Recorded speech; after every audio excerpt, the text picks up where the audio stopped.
So I'm sitting in my kitchen at 6 a.m., coffee still brewing, when I hear the sound of folding chairs being set up in my backyard. Now, I'm not a morning person on a good day, but this sound, clink, clink, clink, cuts through my half-awake brain like nails on a chalkboard. I stumble to my back window, and what do I see? 3 people in matching polo shirts setting up white reception tables on my property. Not the community park, not some rental hall, my actual backyard.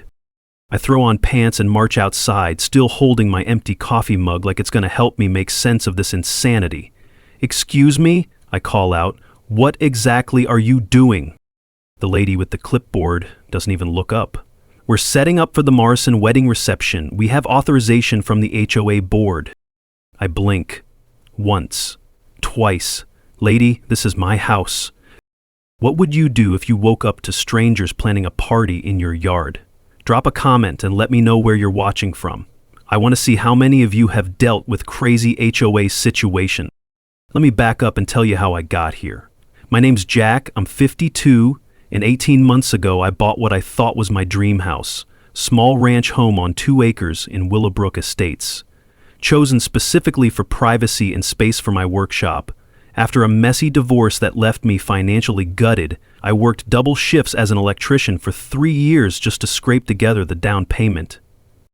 The smell of sawdust from my garage workshop, the gentle chime of wind chimes my late mother gave me, this place was supposed to be my sanctuary, finally. A space where nobody could tell me what to do. Boy, was I wrong about that last part. Enter Linda Morrison, 48. HOA president for 6 years running, and the human equivalent of a splinter you can't quite dig out. She's a real estate agent who lives in the neighborhood's largest McMansion, you know the type, fake columns and a lawn that looks like it belongs on a golf course. Linda's hobby is nitpicking violations. I'm talking about measuring grass height with an actual ruler, timing how long guests park on the street, and somehow always finding problems with the blue-collar folks while mysteriously overlooking issues at the lawyer's house or the doctor's place. 2 months after I moved in, Linda struck. I came home from a 12-hour shift to find a violation notice taped to my front door. The crime? Unsightly vehicle storage. My work van, parked in my own driveway. I called the HOA office, confused. "Ma'am, I'm an electrician. This is my work vehicle." "We need to maintain property values, you understand," Linda said in that tone that makes you want to throw something. The HOA documents clearly state no commercial vehicles. Except they didn't. I read every page of those documents before I bought the house. Work vehicles were specifically allowed, but Linda attached a $150 0-cents fine and threatened legal action if I didn't pay within 10 days. Here's where I made my first mistake. I paid it. I figured it wasn't worth the hassle to fight over $150, 0 cents. I had no idea I was setting a precedent that would come back to bite me. Fast forward to this morning, and I'm staring at a wedding planner holding a clipboard and radiating the kind of confidence that only comes from believing you have the law on your side. "I think there's been a mistake," I said, trying to keep my voice level. "This is private property. You can't just set up a wedding here." She flipped through her papers and pulled out an official-looking document. "I have the venue contract right here. HOA letterhead signed by Linda Morrison, president. Says right here that the HOA has community use rights to your backyard for special events." I felt my stomach drop as I read the contract. It was thick, full of legal jargon, and described my property like it was some kind of community center. According to this document, I was apparently the proud owner of a designated recreational enhancement space, subject to community access for approved social gatherings. "How many people are you expecting?" I asked, though I wasn't sure I wanted to know. 150 guests, she said cheerfully. "Full bar service, live band, dancing until midnight. It's going to be beautiful. The bride specifically requested this location because of the mature oak trees." The mature oak trees. My mature oak trees, on my property, that I specifically bought for privacy. As I watched more vendors arrive, a florist van, a catering truck, 2 guys carrying what looked like a dance floor, the scope of this nightmare started to sink in. This wasn't just some small gathering. This was a full-scale wedding reception, complete with a DJ who was already eyeing my electrical outlets and asking about power requirements for the sound system. The morning dew was still clinging to the white tablecloths they'd spread across tables I never agreed to host. The sound of gravel crunching under vendor trucks filled the air as my peaceful Saturday morning turned into what felt like the opening scene of a home invasion movie. And somewhere in the back of my mind, I could hear Linda Morrison's voice. "We need to maintain property values, you understand?" Oh, I was starting to understand, all right. I immediately pulled out my phone and called Linda, straight to voicemail, of course. I tried the HOA office number and got her assistant, who confirmed the wedding like she was discussing the weather. "Oh yes, the Morrison reception is scheduled for today. Beautiful venue choice." "It's not a venue," I practically shouted. "It's my house." 20 minutes later, Linda finally called me back, and let me tell you, she came out swinging with lawyer speak that would make a Supreme Court justice dizzy. "Jack, I understand your confusion, but per HOA Covenant Section 12.4, community enhancement events can be scheduled on designated recreational properties with board approval." Her voice had that practiced smoothness of someone who's used to bulldozing people with big words. "Who designated recreational property? This is my backyard." "Your property deed includes a shared recreational space designation. I have the paperwork right here.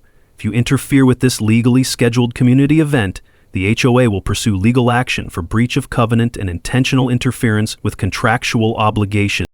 Now, I may be an electrician, not a lawyer, but I know BS when I hear it. The problem was, Linda sounded so confident, so official, that for a hot second I wondered if I'd missed something when I bought the house.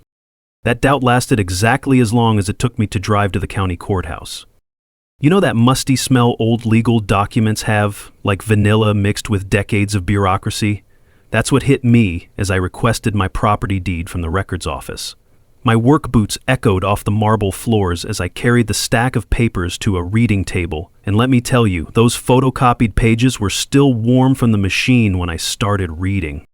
Page 1, no mention of shared space. Page 2, nope, I read every single line, every subsection, every piece of fine print, nothing, absolutely nothing about community use rights or recreational designations.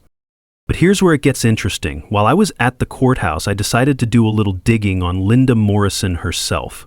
Public records are a beautiful thing, folks. Turns out Linda's daughter Sarah graduated law school 2 years ago but failed the bar exam. Twice. And guess who's been working as Linda's legal advisor, despite not being licensed to practice law? That's right, Sarah Morrison, unlicensed legal eagle, probably wrote that official-sounding contract that had me questioning my own property ownership. I was driving back home feeling pretty good about having the real legal documents in hand when my phone rang. It was the wedding planner again, and she sounded panicked. "Mr. Jack, I need to inform you that we've had to move the timeline up. The wedding reception is actually today, not next weekend like we originally planned." "Today? As in today? The vendors are already paid 50% deposits. If this event gets canceled, the HOA is liable for breach of contract. We're talking about serious money here." And then the final knife twist? I've already seen the invitations.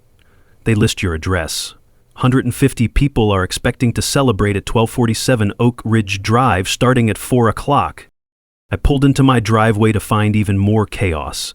A rental company was delivering a dance floor. Someone else was stringing lights between my oak trees. A bartender was testing my outdoor electrical outlets, the same outlets Linda had once tried to cite me for as non-conforming exterior modifications. The whole scene had this surreal quality, like watching someone redecorate your living room while you're sitting in it. The sound of hammering echoed as they assembled what looked like a small stage near my garden shed. But here's the thing about being an electrician. You learn to approach problems systematically. Measure twice, cut once. So instead of losing my mind completely, I started documenting everything. Photos of the setup, screenshots of that bogus contract, pictures of my real property deed. My neighbor Carol poked her head over the fence. "Jack, what's all the commotion?" Linda Morrison scheduled her daughter's wedding reception in my backyard without asking me. Carol's jaw dropped. She can't do that. Apparently she thinks she can. Says the HOA has community use rights to my property. That's insane. Wait, her daughter Sarah, the one who couldn't pass the bar exam? Word travels fast in a small neighborhood, doesn't it? As I watched the controlled chaos of wedding prep happening on my property, one thought kept running through my mind. Linda Morrison had no idea what she'd just started. She thought she was dealing with some pushover who'd roll over for a $150 0-cent fine. She was about to learn that this electrician had some serious problem-solving skills.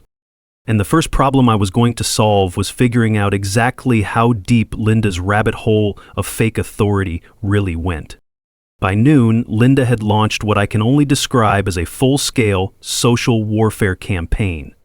My phone started buzzing with text messages from neighbors I barely knew. "Jack, heard you're trying to ruin a young couple's dream wedding. That's pretty heartless. Can't you just be neighborly for one day? What's wrong with you? It's just a party." Then the passive-aggressive notes started appearing. Tucked under my windshield wipers, taped to my mailbox, even one slipped under my front door.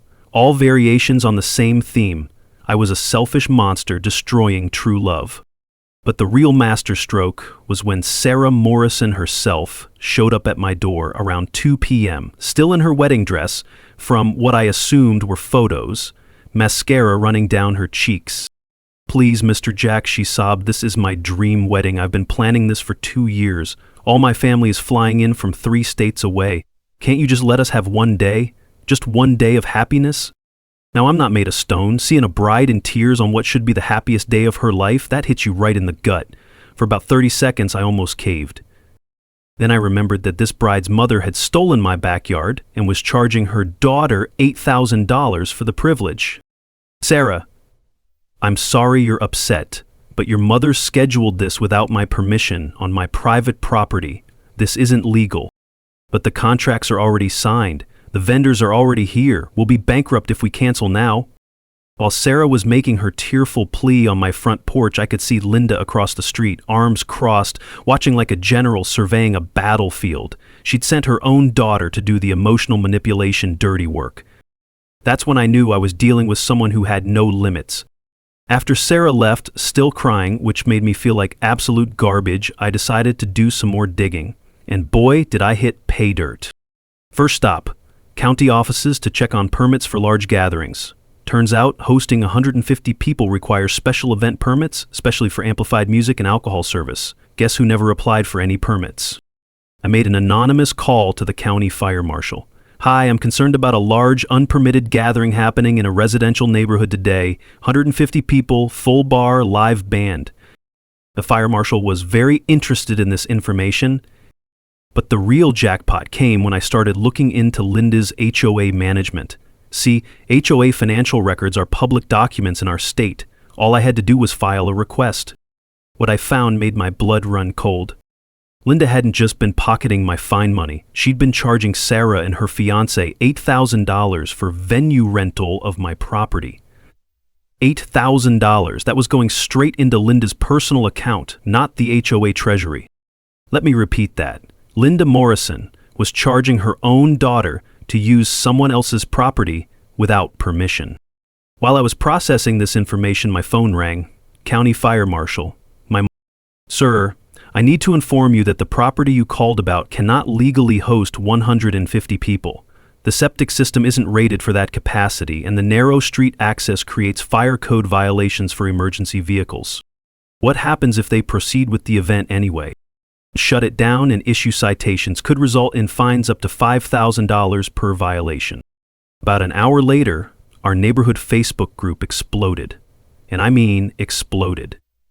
Linda had posted a long, dramatic message about how I was destroying a young couple's happiness out of spite, and how the community needed to come together to show Jack what neighborhood spirit really means. The comments were brutal, people calling me everything from heartless to psychotic. Someone suggested I should be forced to move. Another person said I was "what's wrong with America today." But here's the thing about mob mentality. It only works when people don't have all the facts. I posted one simple comment. "Linda, can you explain why you're charging Sarah $8,000 0 cents to use my property without my permission?" The Facebook group went dead silent for about 10 minutes. Then the questions started. Wait, she's charging her own daughter? How can the HOA rent out someone's private property? Did Jack actually agree to this? My neighbor Carol, bless her heart, chimed in. "I just looked up our HOA bylaws. There's nothing in there about renting out people's backyards." The tide was starting to turn, but Linda wasn't done fighting. not by a long shot.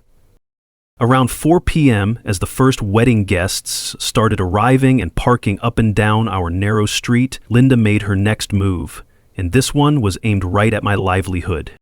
Monday morning, I woke up to find a certified letter in my mailbox. Not from Linda this time, from Hartwell Smith & Associates, attorneys at law. The letterhead was fancy, the language was intimidating, and the message was crystal clear. Shut up or get sued into oblivion. Dear Mr. Jack Thompson, it began, you are hereby notified that your intentional interference with contractual obligations between Morrison Wedding Services and contracted vendors constitutes tortious interference and may result in damages exceeding $50,000, 0 cents. They were claiming I'd be liable for all vendor deposits, cancellation fees, and something called reputational damages if the wedding was canceled. The letter demanded I facilitate community access to designated shared spaces or face immediate legal action. I'll admit it, reading that letter over my morning coffee, I felt a chill run down my spine. $50,000? That's more than I make in a year after taxes. But here's the beauty of having a good divorce attorney. You learn to spot legal BS from a mile away. I called Mike Hartley, the lawyer who'd handled my divorce, and read him the letter over the phone. Mike actually laughed. Jack, this is intimidation, pure and simple. Half of what they're claiming isn't even legally possible. You can't have tortious interference when there was no valid contract to begin with. But they sound so official. That's the point. They're hoping you'll panic and give in. Here's what you need to know about property law. Your deed trumps HOA rules every single time. That's Real Estate Law 101. Mike explained something called adverse possession and prescriptive easements. Basically, the only way an HOA could claim rights to my property is if they'd been using it openly for years and I'd never objected. Since I'd only lived there 18 months, and this was the first time anyone had tried to use my backyard, Linda's claim was legally worthless. But then Mike dropped a bombshell that changed everything. Jack, I did some digging into Linda Morrison after you called. Did you know her real estate license is up for review next month? What does that mean? Real estate agents have to disclose any legal issues, including lawsuits or ethical violations. If she's engaging in fraud or misrepresentation, she could lose her license. And based on what you've told me, charging people to use property she doesn't own sounds a lot like fraud. That's when I realized Linda wasn't just stealing my backyard. She was potentially committing career suicide. But Mike saved the best for last. There's something else. I pulled Linda's property records. She's got an unpermitted deck addition that's been flagged by the county for 2 years. She never got the proper permits, and it's a code violation. Want to guess what happens to HOA presidents who have outstanding code violations while citing other people for minor infractions? Now I had nuclear options. But something about the whole situation bothered me. This felt too easy, too convenient. Linda Morrison had been HOA president for 6 years. You don't survive that long by being sloppy. So I asked Mike to dig deeper into the HOA finances, and what we found made the fake venue rental look like petty theft. Linda had been embezzling HOA funds for at least 2 years. The special assessments for neighborhood improvements that never happened, the fines that went into her personal account instead of the HOA treasury, the inflated maintenance contracts with companies that turned out to be owned by her brother-in-law. We're talking about $47,000 in missing funds. Suddenly, the desperate wedding scheme made perfect sense. Linda needed that $8,000 from Sarah to cover her tracks before the HOA's annual financial review. She was robbing her own daughter to hide the fact that she'd been robbing the entire neighborhood. Tuesday evening, Linda called me directly for the first time since this whole mess started. Jack, I think we got off on the wrong foot.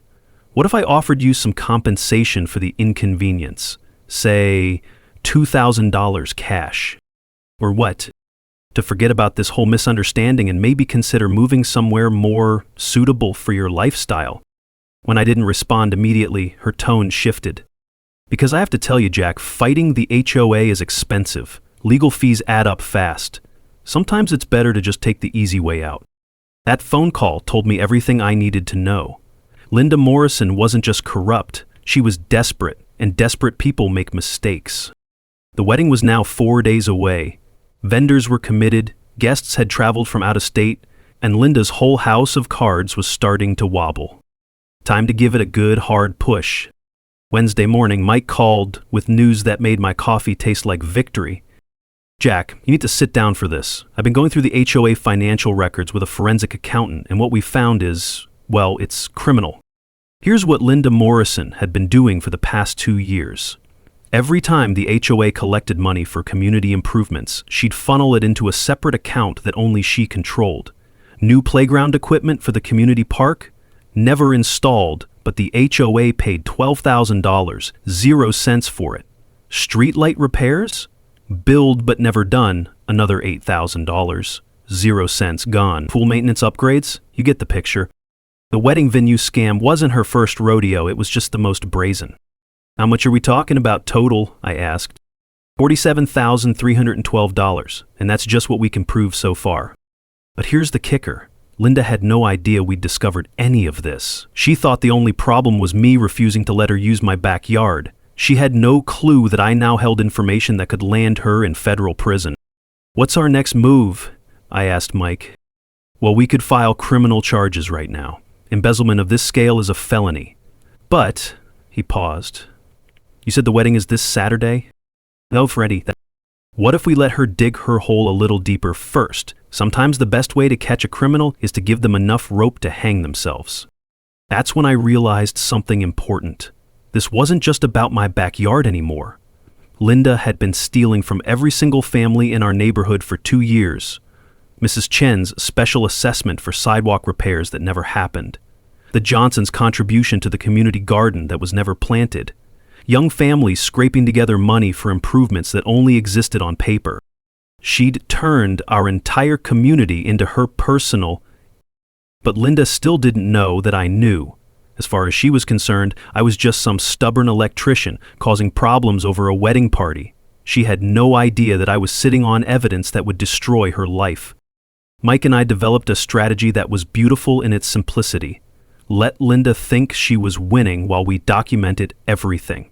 Give her enough confidence to make bigger, sloppier mistakes. The wedding is going to happen, I told Mike, but it's going to happen on my terms in a way that exposes everything she's done. What do you have in mind? Well, she wants to use my property for a public event, right? What if we made it really public? Here's the thing about Linda Morrison. She'd been getting away with this scam because she operated in the shadows. Quiet financial manipulations, private threats, one-on-one intimidation. But what happens when you drag someone like that into the bright, harsh light of public scrutiny? They crumble. Over the next 2 days, I started laying groundwork. I reached out to my brother Mike, who works for the local newspaper.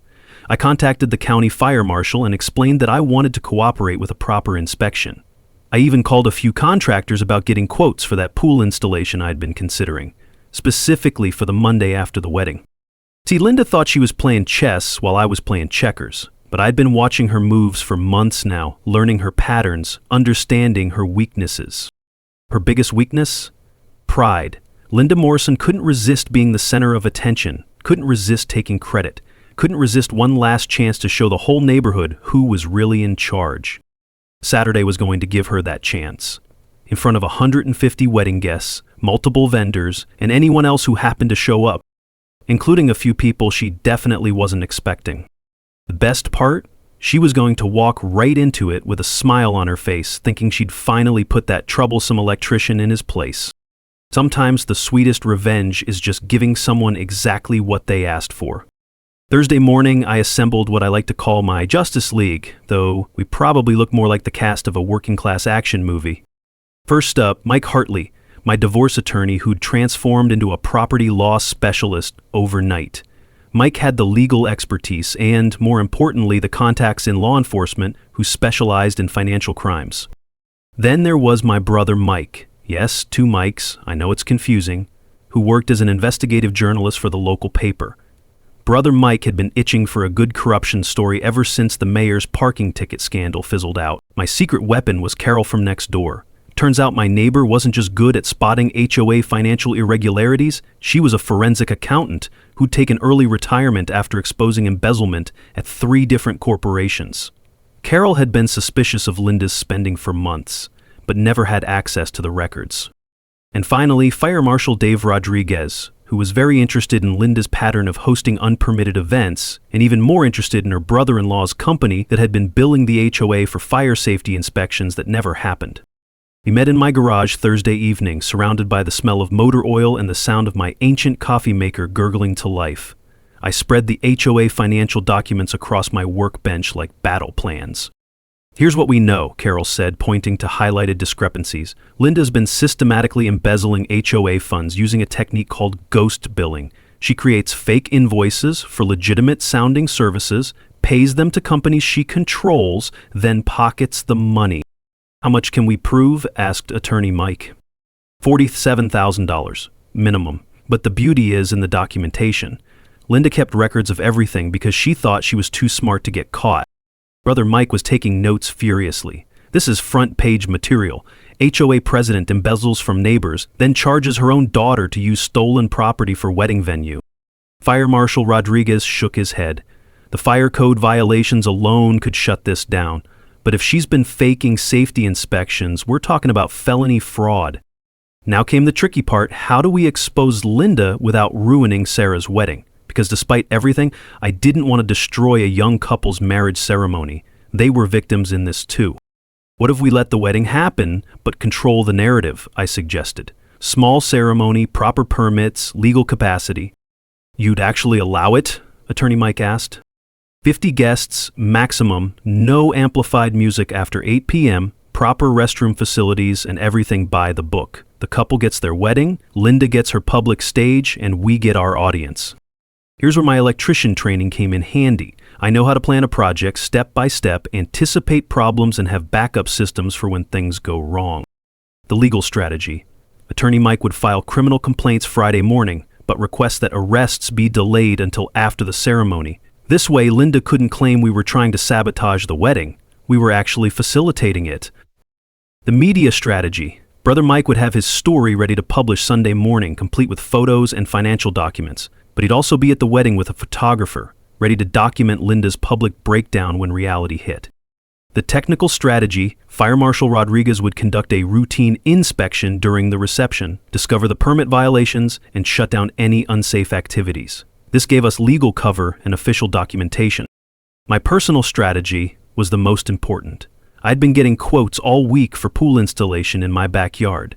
The excavation was scheduled to begin Monday morning, which meant any future claims to my property would be impossible once construction started.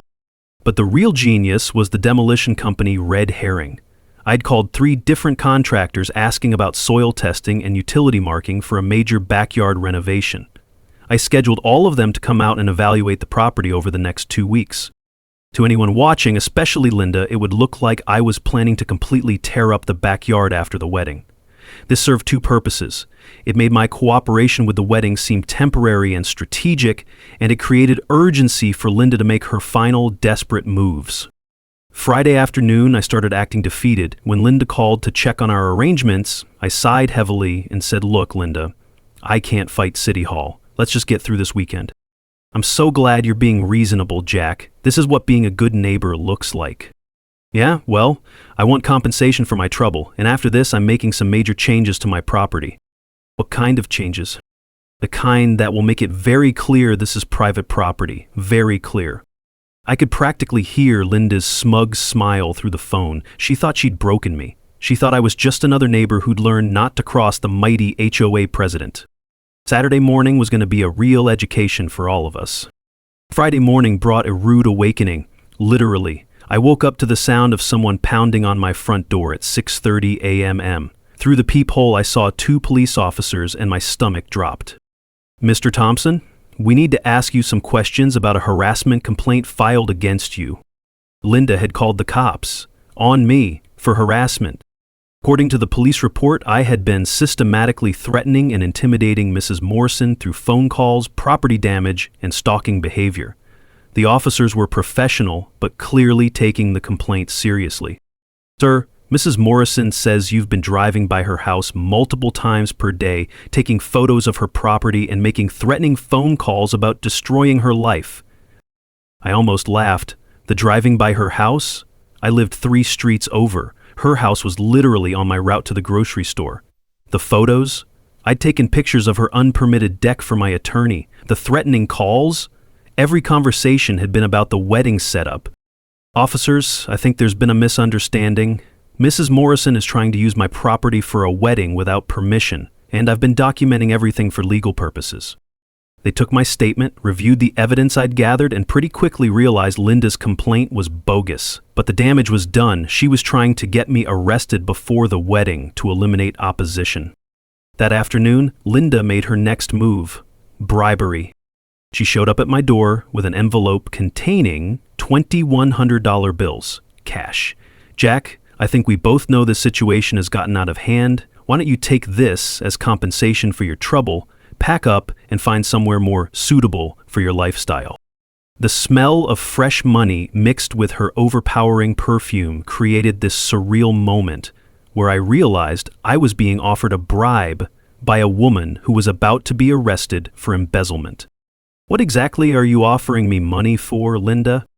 "To move. This neighborhood isn't really a good fit for someone in your situation. I know people in real estate. I could help you find something more affordable." When I didn't immediately grab the cash, her tone shifted to pure venom. "Because let me be clear, Jack. If you continue to interfere with this wedding, I will make your life a living hell. I'll file code violations on your house every single week. I'll challenge your right to park that work van in the driveway. I'll make it so expensive for you to live here that you'll beg me to let you leave." I looked at this woman, really looked at her standing on my porch with a handful of cash, threatening to destroy my life because I wouldn't let her steal my backyard. The audacity was breathtaking. "Linda, are you threatening me?" "I'm educating you about reality. Some fights you can't win."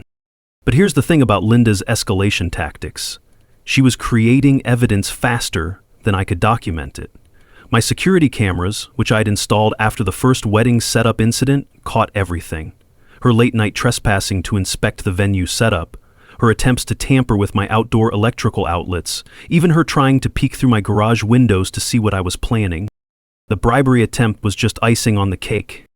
Meanwhile, Linda's smear campaign had gone into overdrive. She'd called my employer, claiming I'd made threatening statements about bringing explosives to the wedding. Completely fabricated, but my boss had to call me in for a conversation about appropriate workplace representation. She'd also started spreading rumors that I was mentally unstable after my divorce. According to Linda's version, I was a dangerous loner who couldn't handle the stress of community living. But here's where Linda made her biggest mistake. She underestimated how much people hate being manipulated.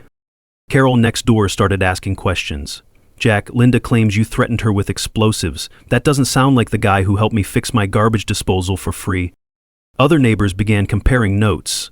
Mrs. Chen mentioned that Linda had been asking suspicious questions about my work schedule. The Johnsons remembered Linda asking them to keep an eye on Jack's property for suspicious activity. By Friday evening, Linda's credibility was starting to crack. People were realizing that her version of events didn't match the quiet, helpful neighbor they'd actually been living next to for 18 months. But Linda wasn't done. As night fell on Friday, with the wedding less than 18 hours away, she made her final, desperate gambit. And this one was designed to frame me for a crime I didn't commit. Saturday morning, 5:47 a.m., I woke up to the sound of sirens. Blue and red lights were flashing outside my bedroom window, and my first groggy thought was that someone had called the fire department about the wedding setup. Then I heard the knock on my door. That authoritative police knock that means serious business. "Mr. Thompson, we need you to come outside with your hands visible." This time it wasn't a harassment complaint. This time, Linda Morrison was claiming I'd vandalized her car in the middle of the night. Deep scratches down both sides, broken mirrors, and according to the police report, a threatening note left on her windshield that said, "Cancel the wedding or else." The officer showed me photos of the damage on his phone. It was extensive, easily $1,500 in bodywork, and the handwriting on the note? It was block letters that could have been anyone's, but Linda was swearing up and down that she'd seen me near her car around midnight. "Sir, do you have an alibi for between 11 p.m. and 2 a.m. last night?" I was asleep, alone, in my house, which is not exactly the world's strongest alibi when you're being accused of property destruction. But here's where Linda's desperation finally caught up with her. She'd gotten sloppy. My security cameras don't just cover my property, they also catch the street in front of my house. and my work van has GPS tracking through my employer's fleet management system. 24 hours a day, 7 days a week, that GPS unit records exactly where my vehicle is located. Officer, I can prove I never left my property last night. My work van was in my driveway all night, and the GPS tracking will show that. We pulled up the GPS records on the officer's laptop right there in my driveway. My van hadn't moved an inch between 6 p.m. Friday and 6 a.m. Saturday. The timestamps were precise to the minute. But the real smoking gun was my security footage. At 12:17 a.m., the cameras caught Linda Morrison walking down my street, looking directly at my house, carrying what appeared to be a small tool bag. She'd damaged her own car and tried to frame me for it. The police detective who arrived to take over the case was not amused. Insurance fraud is a felony, and filing false police reports can land you in jail for up to 6 months. Linda Morrison had just committed multiple crimes, trying to get me arrested on her daughter's wedding day. But wait, it gets better. While the detective was reviewing my security footage, we discovered something else. Linda had been trespassing on my property repeatedly over the past week. The cameras caught her trying to disconnect my outdoor electrical outlets, moving my garden furniture to improve the venue setup, and even attempting to install a temporary gate in my fence without permission. "Ma'am," the detective said when he called Linda to clarify her statement, "we're going to need you to come down to the station to answer some additional questions about this incident." By 8 a.m., the entire neighborhood knew Linda Morrison was being questioned by police for filing false reports. The wedding was supposed to start set up at 10 a.m., and the bride's mother was potentially going to jail. Sarah Morrison called me, sobbing again, but this time it was different. "Mr. Jack, I had no idea what my mother was doing. I thought she'd gotten permission from you. I'm so sorry. We'll cancel everything. I can't let my wedding day be ruined by whatever this is." And that's when I realized something important. Sarah was a victim too. She'd been lied to by her own mother, charged $8,000 for a venue that was never legitimate, and now her wedding day was turning into a criminal investigation. "Sarah, hang on, don't cancel anything yet." I called attorney Mike and explained the situation. "Can we salvage this? The kid doesn't deserve to have her wedding destroyed because her mother's a criminal." "What do you have in mind?" "The original plan. Small ceremony, proper permits, everything legal, but we control the narrative." Here's what happened next. I called Fire Marshal Rodriguez and expedited proper permits for a 50-person outdoor gathering. I contacted the wedding vendors and explained that the venue was being scaled down for family reasons. And I made one simple demand. Linda Morrison was not welcome on my property during the ceremony. Sarah agreed immediately. "Mr. Jack, at this point I just want to get married without any more drama." The irony was beautiful. Linda had spent 2 weeks fighting to control my property for her daughter's wedding, and now she was banned from attending because of her own criminal behavior. But Linda Morrison wasn't done fighting. As news of her arrest spread through the neighborhood, she made one final, desperate play to maintain control. And this one was going to blow up in her face in front of 150 wedding guests.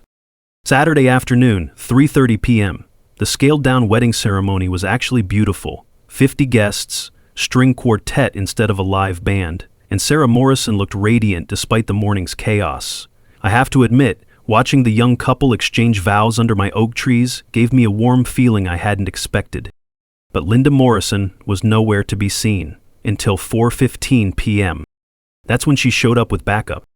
Linda marched into my backyard followed by 3 people I didn't recognize, all carrying clipboards and wearing matching polo shirts with community standards enforcement logos. She looked like a general leading troops into battle, her jaw set and her eyes blazing with righteous fury. "Excuse me," she shouted over the reception conversations. "I need everyone's attention." The string quartet stopped playing. Guests turned to stare. Sarah's face went white. "There's been a terrible misunderstanding," Linda announced to the crowd. "This man has been harassing my family and filing false complaints to sabotage my daughter's wedding. I've brought proper authorities to resolve this situation once and for all." One of the clipboard people stepped forward. "Sir, we're with the County Code Enforcement Office. We have reports of unpermitted structures and unsafe electrical installations on this property." That's when I realized Linda's final gambit. She was trying to shut down the wedding by claiming my property had code violations. In front of all the guests, all the vendors, and most importantly, all the evidence. "Officers," I said calmly, "I'd be happy to show you around, but first, let me introduce some other people who wanted to attend today's celebration." Fire Marshal Rodriguez stepped out from behind my garden shed where he'd been conducting his routine inspection. "Ma'am, I've been here for 2 hours reviewing permits and safety protocols. Everything is in order." Linda's face flickered with confusion. "That's impossible. This property has multiple violations." "Actually," said a voice from the crowd, "the only violations we've found are in your financial records." Detective Sarah Chen emerged from the group of wedding guests, badge clearly visible. She'd been there all along, mingling with the crowd while Brother Mike documented everything with his camera. "Then Linda Morrison, you're under arrest for embezzlement, insurance fraud, and filing false police reports." The wedding reception went dead silent. You could hear the breeze rustling through my oak trees and the distant sound of traffic from the main road. But Linda wasn't finished. Even with a detective approaching with handcuffs, she made one last desperate play for sympathy. "This is a setup," she screamed at the wedding guests.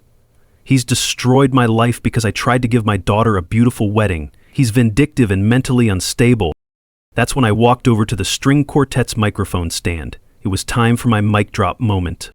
"Ladies and gentlemen," I said, my voice carrying across the reception area, "Linda Morrison has been stealing from your HOA dues for 2 years. She embezzled $47,000 from neighborhood improvement funds. She charged her own daughter $8,000 to use my property without my permission. And last night, she vandalized her own car and tried to frame me for it."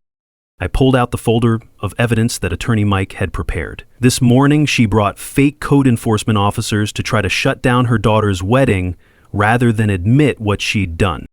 The crowd's murmur grew into a roar of outrage as the implications sank in. These weren't just wedding guests, these were neighbors, HOA members, people who'd paid those special assessments for improvements that never happened. The playground equipment you all paid for, never installed. The streetlight repairs, never done. The pool maintenance upgrades, pure fiction. Linda Morrison turned your community association into her personal bank account. Linda lunged toward me, but Detective Chen caught her arm. "Ma'am, you need to come with me now." As the handcuffs clicked shut, Linda's final words were, "You'll never prove any of this." Brother Mike stepped forward with his camera and notebook. "Actually, Mrs. Morrison, we've documented everything. The story runs in tomorrow's paper with complete financial records and security footage." The sound of those handcuffs clicking shut was the sweetest music I'd ever heard, better than any wedding march. But the real beauty was watching the neighborhood rally around Sarah and her new husband. Within minutes, the guests had reorganized the reception, the vendors had adjusted their services, and what started as Linda's revenge scheme became a genuine community celebration. Fire Marshal Rodriguez made an official announcement. "This property is fully compliant with all safety codes. The reception may continue until 8 p.m. as permitted." As Linda was led away in the back of a police car passing the wedding guests who now knew exactly what kind of person she really was, I realized something important. Sometimes justice isn't about revenge. Sometimes it's just about making sure the truth comes out in front of the right people at the right time. And sometimes, the best weddings are the ones where the mother-in-law gets arrested. 3 months later, Linda Morrison pleaded guilty to embezzlement and insurance fraud. The judge ordered full restitution of the $47,000 plus penalties and sentenced her to 18 months in jail. She also lost her real estate license permanently. But here's what made me proudest. The neighborhood didn't just get their money back, they used it to build something better. The recovered funds created the Willowbrook Community Scholarship Program, giving local kids money for trade school or college. Every year now, we award 3 scholarships to young people who want to learn practical skills like electrical work, plumbing, or construction, real jobs that build communities. My personal settlement from Linda's insurance company for the harassment and false accusations, I donated every penny to the local community college's electrical training program. They named a workshop bay after my mother, the same woman who gave me those wind chimes that still hang in my backyard. The HOA? We completely reformed it. No more one-person rule. Monthly meetings with transparent financial reporting, and a new rule that any special assessments over $500 require a neighborhood vote. Amazing how much more reasonable people become when they have to justify their decisions in public. Sarah and her husband moved to another state for work, but they send Christmas cards every year. Their marriage survived the chaos of their wedding day, and honestly, I think it made them stronger. Nothing tests a relationship quite like watching your mother-in-law get arrested at your reception. As for me, well, I never did install that pool. Turns out I like my backyard just the way it is, oak trees, wind chimes, and all. Though I did add a small workshop area where neighbors can borrow tools or get help with DIY projects. Carol from next door and I started dating about a month after the wedding incident. Turns out shared experiences with neighborhood corruption make for interesting first date conversations. She's teaching me forensic accounting, and I'm teaching her electrical work. It's a fair trade. The best part? We've become the unofficial neighborhood help center. People drop by when they need advice about contractors, HOA issues, or just want someone to review their homeowner documents before they sign. We've prevented 3 different families from falling victim to similar scams. Last month, I got a call from a desperate homeowner in Arizona. Similar situation, corrupt HOA president, missing funds, elderly residents being intimidated into paying bogus fines. Brother Mike's newspaper story had gone viral, and now people across the country were reaching out for advice on fighting HOA corruption. We helped them organize, document everything, and contact the right authorities. Turns out Linda Morrison wasn't unique. There are corrupt HOA presidents everywhere, counting on people being too intimidated or isolated to fight back. But here's what I've learned. Bullies count on you staying quiet and not fighting back. Whether it's a workplace supervisor, a neighbor with a power complex, or even a family member who thinks they can walk all over you, they're counting on your silence. When you stand up with facts, evidence, and the law on your side, they crumble faster than a house of cards in a hurricane. The knowledge nuggets that save my bacon? Document everything with timestamps. Know your property rights. Your deed trumps HOA rules every time. And remember that financial records are public documents in most states. Your biggest weapon against corruption is documentation, and your phone camera is your best legal tool. Every August now, we host the Willowbrook Skills Fair in my backyard, the same backyard Linda tried to steal. Neighbors teach each other practical skills like basic electrical work, plumbing repairs, gardening, and small engine maintenance. Kids learn alongside adults, retirees share decades of knowledge, and we all eat too much barbecue. It's become the kind of community event that actually brings people together instead of driving them apart. Funny how that works when nobody's trying to steal from anybody. The wind chimes still sing in my oak trees, and sometimes when I'm working in my garage, I can hear the sound of kids learning how to use tools safely in the workshop area. That's the sound of a community that learned to stand up for itself. If you've got your own HOA nightmare story, drop it in the comments. I read every single one, and some of these stories are absolutely wild. Trust me, you're not alone in dealing with power-hungry neighbors. And make sure you subscribe, because next week I'm sharing how a retired teacher took down an entire HOA board that was stealing from senior citizens. You won't want to miss that, Justice. Remember, folks, some fights are worth having, especially when you're fighting for what's right.